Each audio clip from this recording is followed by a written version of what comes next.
एक बार वैकुंठ के द्वार पर गरुड़ जी बैठे थे और पास में एक वृक्ष था। वृक्ष पर एक कबूतर और कबूतरी बैठकर बातें कर रहे थे। वैकुंठ के द्वार पर यमराज जी का आना हुआ। यमराज ने उन कबूतर और कबूतरी को देखा और देखकर थोड़े मुस्कुरा दिए।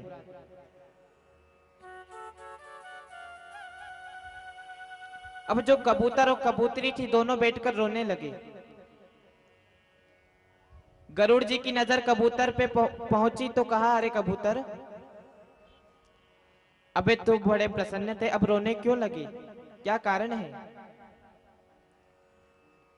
कबूतर ने कहा, हे गरुड़ जी, अभी तक तो हम प्रसन्न इसलिए थे क्योंकि हमारे जीवन में कोई दुख नहीं था।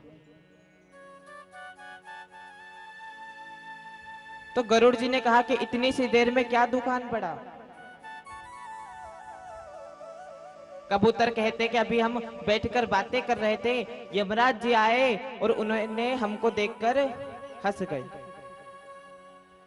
वो हंसे अर्थात हमारी मृत्यु निकट आ गई, अब हमें मरना होगा। अब गरुड़ जी ने कहा कि तुम घबराओ मत, मेरा हाथ तुम्हारे सर पर है,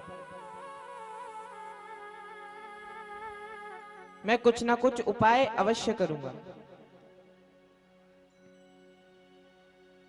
गरुड़ जी महाराज ने कबूतर और कबूतरी को अपनी पीठ पर बैठाया और लोकालोक पर्वत पर लेकर गए।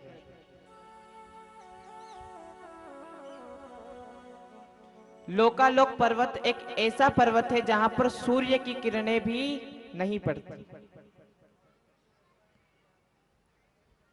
अब भक्तों क्या हुआ, कुछ देर बाद यमराज बाहर निकल कर आए तो गरुड़ जी महाराज को पसीना आने लगा।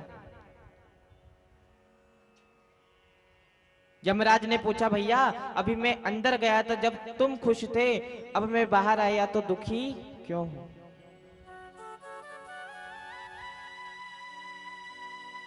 गरुड़ जी महाराज ने कहा, पहले मेरी बात का उत्तर दीजिए। अभी आप जब निकल कर गए तो उन कबूतर और कबूतरी को देखकर आप क्यों हंसे? यमराज ने गरुड़ जी से कहा कि मैं उनको देखकर इसलिए हंसा क्योंकि आज शाम को मैंने उनकी मृत्यु लोकालोक पर्वत पर लिखी थी। मैं तो विचार कर रहा था कि कबूतर और कबूतरी लोकालोक पर्वत पर कैसे पहुंचेंगे। गरुड़ जी ने मन में विचार किया कि यमराज जी का काम तो मैंने ही कर दिया, क्यों न कबूतर और कबूतरी को तो लोकालोक पर्वत पर मैंने ही पहुंचा दिया। इसलिए कहते जिसकी मृत्यु जहां पर लिखी होती है वहां पर ही होती है।